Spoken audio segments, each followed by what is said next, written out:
in Wharton, because the Chief Minister of Gujarat, Narendra Modi, who is a member of the BJP, was invited to speak through a video link because he's been denied a visa to come to the United States. But he was supposed to address this business conference by video. And some professors ran a campaign against, petitioned the university to disinvite him, and he was disinvited. And now there's a campaign for the free speech of Narendra Modi. But I just want to tell you who this man is. He was a member of an organization called the RSS, which is the Rashtriya Swayamsevak Sangh, which was set up in 1927, inspired by the fascists in Italy, inspired by Mussolini. One of their greatest heroes is Adolf Hitler.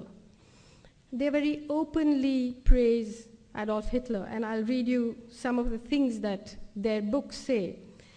In 2002, when Modi was the chief minister, a train full of pilgrims coming back from the destruction of this Ayodhya mosque, which was disputed, the train caught fire. Nobody knows who set fire to the train, and 57 pilgrims were burnt.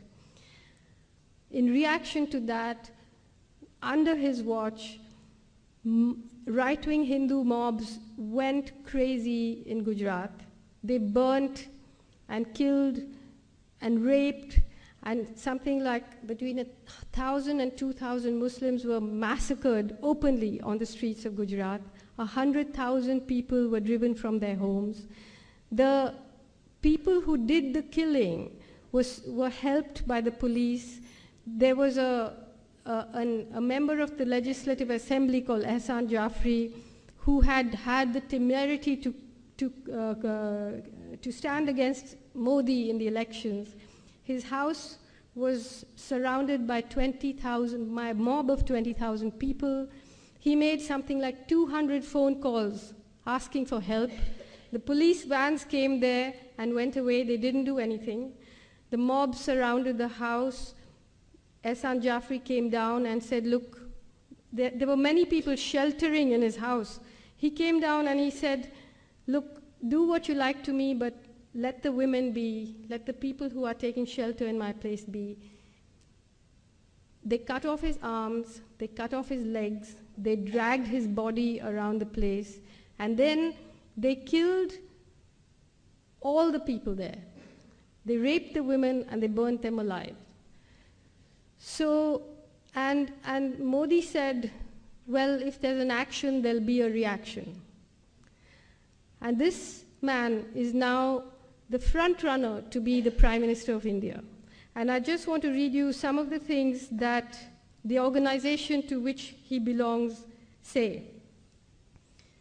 These are some excerpts from a book called We or Our Nationhood Defined by M.S. Golwalkar, who succeeded Dr. Hedgewar as head of the RSS in 1940.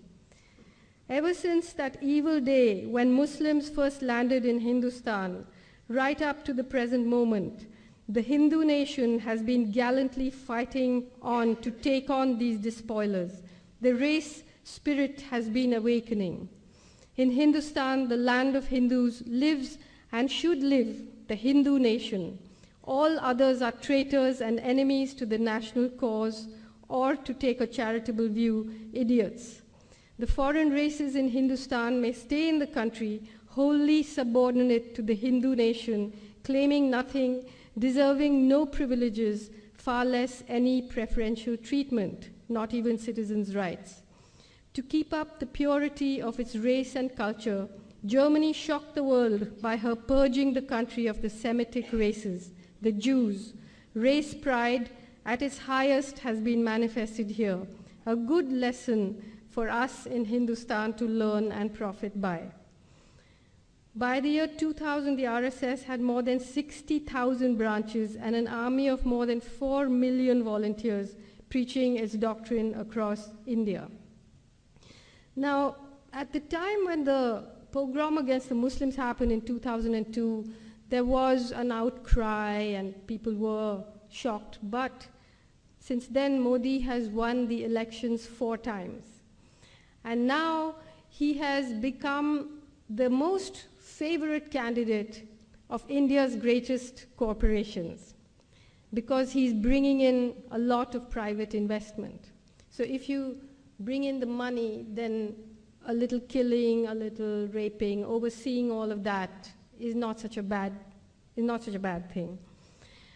So you have a situation where this kind of open, I mean, we call them fascists because they call themselves fascists. Meaning they, in their books, admire the fascists.